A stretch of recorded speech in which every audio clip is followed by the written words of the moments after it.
There is a sound quite unlike any other, the sharp, metallic ring of steel meeting steel. It echoes through centuries of history, the sound of fencing. Two athletes, clad in white, move with the agility of dancers, locked in a silent conversation of feints, parries, and lightning-fast attacks. Fencing is a physical chess match, where a single touch can mean victory or defeat. Every muscle is coiled, every movement calculated. This sport is a beautiful paradox, an ancient martial art, now a modern high-tech contest. Its origins lie in the brutal reality of sword combat, but over time it transformed into a refined discipline. Today, protective gear and electronic scoring have replaced the dueling grounds of old, but the spirit remains unchanged. Fencing is a test of courage, intellect, and physical prowess, all contained within the narrow strip of the piste. What makes fencing so captivating? Perhaps it's the raw, primal nature of the contest. Two individuals, one-on-one, with no one else to blame. The action is a blur, but within it lies complex strategy. Each fencer tries to outthink the other, creating openings where none seem to exist. Watching a bout is witnessing a tradition passed down through generations. The salute before the match is a sign of respect, rooted in chivalry. Intricate footwork and blade techniques have been honed over centuries. Fencing connects us to a past where the sword was a part of daily life. It is a living piece of history, evolving while holding fast to its elegant heritage, a spectacle of human potential, a true dance of blades. Welcome to the world of fencing. Fencing's story begins on ancient battlefields, where swordplay was a matter of life and death. Civilizations worldwide developed unique forms of sword fighting, as seen in ancient carvings and texts. A relief from Egypt, dating to 1190 BC, shows fencers with covered swords and masks, a glimpse of early organized competition. As military technology evolved, so did the sword. Heavy broadswords gave way to lighter rapiers as firearms made armor obsolete. The focus shifted from brute force to speed and precision. In Renaissance Italy and Spain, great fencing masters codified the art, developing systems of footwork, attack, and defense. Their schools became the ancestors of modern fencing clubs, teaching young nobles and soldiers the skills needed for survival. Treatises with detailed illustrations spread fencing knowledge across Europe. Fencing became a science, a sophisticated discipline known as the art of defense. Training halls provided a safe space to practice, with protective gear evolving alongside the sport. The sword was no longer just a weapon, but an instrument of athletic expression. The deadly duel was giving way to the controlled bout. As fencing refined, it gained new social significance in 17th and 18th century Europe. The duel of honor became a dramatic, if illegal, way to defend reputation, often with the small sword. These duels followed strict codes, with seconds ensuring rules and sometimes negotiating peace. Legendary figures like the Chevalier de Saint-Georges, a master fencer and composer, became icons. The culture of dueling accelerated the development of fencing technique. Masters refined methods for hitting without being hit. The lunge became a cornerstone, emphasizing precision and minimal risk. As society turned against dueling, fencing halls replaced the dueling ground. The contest shifted from life and death to points and prestige. Fencing had shed its violent origins to become a true sport.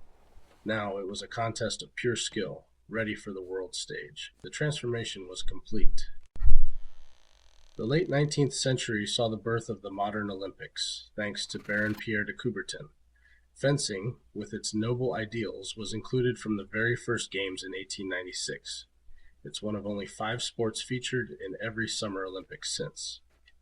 Early competitions were held in grand venues, with men's foil and saber as the first events. The Olympic stage gave fencing global exposure and spurred the creation of national federations. Over time, the program expanded. Women's fencing debuted in 1924, and team events added new strategy. The introduction of electronic scoring in the 1930s revolutionized the sport, making judging objective and action clearer for spectators. The Olympics have driven fencing's evolution, ensuring it remains dynamic and compelling. Today, Olympic fencing is a showcase of speed, skill, and tradition. It's a pillar of the Games, inspiring generations. The pursuit of Olympic glory continues to shape the sport. Fencing's Olympic journey is a story of innovation and excellence. It stands as a testament to the sport's enduring appeal. The foil is the most recognizable fencing weapon, a light, flexible blade evolved from the small sword. It's a thrusting weapon. Points are scored by touching the opponent's torso with the tip. The limited target area reflects its origins as a training weapon for vital organs. Foil fencing is defined by the concept of right-of-way. Priority determines who can score when both fencers' land touches. A fencer gains priority by initiating a clear attack. The defender must parry before counterattacking. The referee analyzes each exchange, awarding points based on priority. For spectators, understanding right-of-way is key to appreciating the tactical battle. Foil is often the foundational weapon, teaching core principles of attack and defense. It demands precision timing and sharp strategy. A foil bout is a chess match at lightning speed. The épée is the heaviest weapon, descended from the dueling sword. Like foil, it's a thrusting weapon, but the entire body is a valid target. There's no right-of-way. If you hit, you score. If both hit simultaneously, both get a point. This creates a tense psychological game of patience and timing. Fencers often wait for the perfect moment, as a poorly timed attack can mean a double touch. Attacks frequently target the hand and wrist for minimal risk. The bout can explode into action in an instant.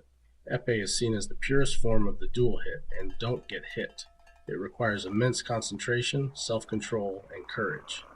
The double touch adds unique tactical depth. Épée is a contest of nerves and accuracy. The saber stands apart, rooted in cavalry swords, both a cutting and thrusting weapon. Points can be scored with the tip or the edge, making saber fencing fast and aggressive. The target area is the body from the waist up, reflecting its cavalry heritage. Saber uses right-of-way, but the action is explosive and dynamic. Fencers launch at each other instantly with large, powerful movements. The defender must react instantly to parry and counterattack. Bouts are often over in seconds, a true spectacle of athleticism. Saber is the sprint of fencing, demanding reflexes and agility. The clash of blades and stamping feet create a thrilling atmosphere. For spectators, saber is the most electrifying discipline. Today, fencing is a global sport, with champions from every continent. Once dominated by Europe, nations like South Korea, the US, and China now excel, bringing new styles and energy. Fencing's appeal lies in its blend of physical and mental challenge, a true physical chess. Athletes need stamina, speed, and strategy, adapting tactics in an instant. Technology has made fencing more spectator-friendly. Wireless scoring, transparent masks, and slow-motion replays reveal the sport's speed and precision. Social media connects fans and athletes, growing the sport's reach. Fencing teaches discipline, respect, and resilience, lessons that extend beyond the piste. Fencers learn to win with grace and lose with dignity. The sport fosters creative problem-solving and perseverance. In a complex world, fencing's clear rules and honorable conduct offer structure and growth. It's more than a sport, it's a way to build character. Fencing's history is filled with legends whose skill and spirit shaped the sport. Netto Nadi of Italy won 5 gold medals at the 1920 Olympics, a feat unmatched to this day. Hungary's Aladar Gerovic claimed 7 Olympic golds in saber over 6 games, winning his last at age 50. His career spanned decades, a testament to enduring greatness. Italy's Valentina Vasali, one of the most successful female fencers, won 6 Olympic golds, including 3 consecutive individual titles. Her fierce competitiveness and tactical genius inspired a generation. These athletes are guardians of fencing's flame, connecting past and future. Their stories are about dedication, perseverance, and love for the sport. As long as there are those willing to master the dance of blades, fencing's spirit will thrive. The elegance and challenge of fencing continue to captivate the world.